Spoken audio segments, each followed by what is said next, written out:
आज के समय में युवा किडनी फेल होने के शिकार क्यों हो रहे हैं? युवाओं में किडनी की समस्याएं क्यों बढ़ रही है? जैसे किडनी स्टोन, किडनी में सूजन का होना, प्रोस्टेट का बढ़ना, ये किडनी से संबंधित बीमारियां क्यों हो रही हैं? दोस्तों, आज के वीडियो में हम इसी पर डिस्कस करेंगे। उसके कुछ मुख्य कारण पर जानेंगे और ये जानेंगे हमारा आयुर्वेद क्या कहता है और मॉडर्न साइंस क्या कहता है किडनी फेल होने के पीछे। दोस्तों, किडनी फेल होने के पीछे कई कारण हैं और आज के समय में युवा इसके ज़्यादा शिकार हो रहे हैं। उन्हीं पर जानेंगे। दोस्तों, किडनी हमारे शरीर का सबसे महत्वपूर्ण अंग है। हमारे शरीर में 2 किडनियाँ पाई जाती हैं। अगर एक किडनी फेल हो जाती है, तो दूसरी किडनी ऑटोमेटिक काम करना शुरू कर देती है। तो दोस्तों, इसलिए आपको अपने किडनी को सेफ रखना होगा। किडनी को बीमार बनाने वाली चीज़ों को नहीं खाना होगा। तो चलिए दोस्तों, हम जानते हैं कि मॉडर्न साइंस के अनुसार किडनी फेल होने के क्या कारण हैं।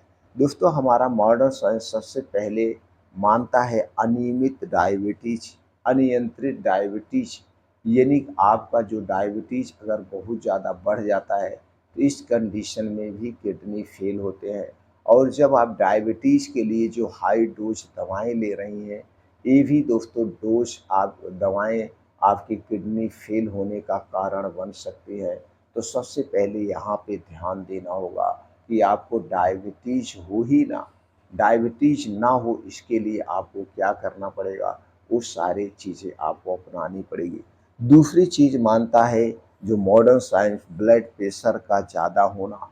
अगर आपका ब्लड प्रेशर हाई हो जाता है, कभी कभी आप ब्लड प्रेशर के शिकार हैं, तो आपको सावधानी बरतना पड़ेगा कि आपका ब्लड प्रेशर ना बढ़े। अगर आपका ब्लड प्रेशर बढ़ जाता है तो भी किडनी फेल होने के चांसेस होते हैं। इसके साथ साथ इसके साथ साथ दोस्तों, जब ब्लड प्रेशर बहुत ज़्यादा बढ़ता है, तो हमारे शरीर में और भी बीमारियां उत्पन्न होती है। तो आपको अगर ब्लड प्रेशर है, तो आप अपने ब्लड प्रेशर को कंट्रोल करके रखिए।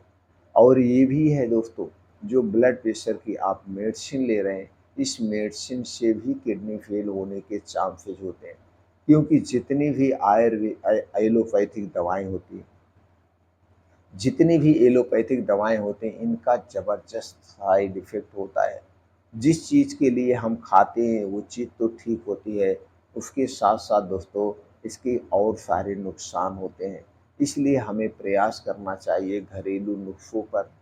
हमें दोस्तों ज़्यादा से ज़्यादा सेवन करना चाहिए आयुर्वेदिक दवाओं का, और हम दवाओं का ही सेवन ना करें तो सबसे बेटर है। इसके लिए आप अपने खान-पान पे ध्यान दीजिए, योगा, प्राणायाम, मेडिटेशन कीजिए। तीसरा कारण जो मॉडर्न साइंस मानता है वो है ओवरवेट या मोटापा। अगर आपका वज़न ज़्यादा है, आपके शरीर में मोटापा है, आप मोटापे के शिकार हैं, तो दोस्तों ये भी एक कारण बनता है किडनी फेल होने का। अगला कारण है दोस्तों वो है जेनेटिक्स। अगर घर में किडनी फेल होने का इतिहास है, तो इसके दुष्परिणाम कुछ ना कुछ हमें झेलने पड़ते हैं। अगला है दोस्तों, पाँचवाँ कारण जो होता है वो प्रोस्टेट की समस्या। अगर आपको प्रोस्टेट संबंधित कोई समस्या है, तो ये भी किडनी फेल होने के कारण बन सकते हैं। इसलिए अगर आपको प्रोस्टेट से संबंधित कोई समस्या है, तो इसे नज़रअंदाज मत करिए। किसी अच्छे यूरोलॉजिस्ट से संपर्क करिए।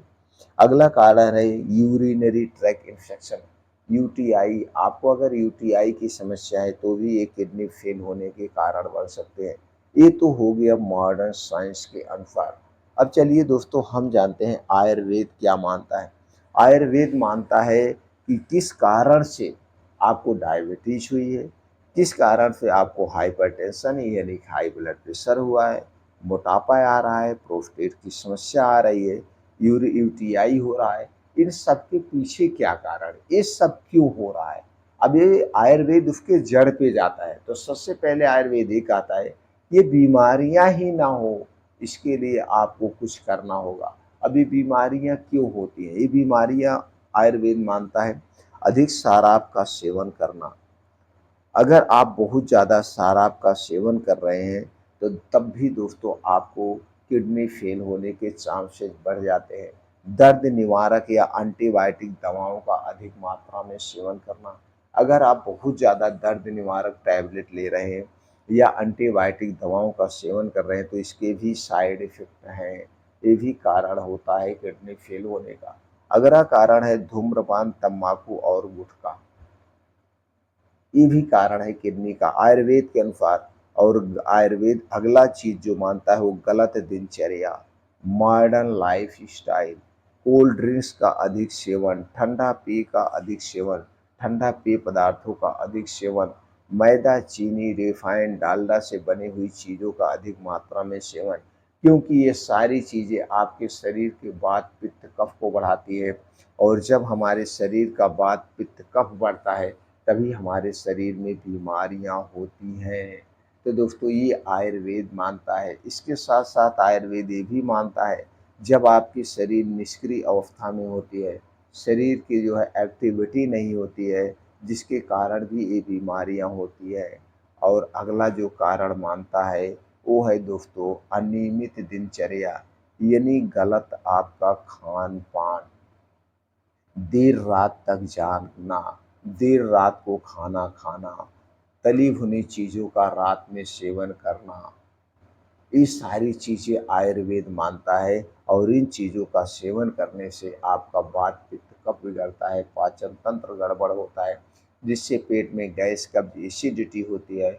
और जब आपके पेट में गैस कब्ज एसिडिटी होती है तो दोस्तों तभी आपको सारी बीमारियां होती हैं। तो इन सारी गलत आदतों को आपको छोड़ना होगा। डेली रूटीन में दोस्तों आपको कुछ योगा, प्राणायाम, मेडिटेशन करना होगा।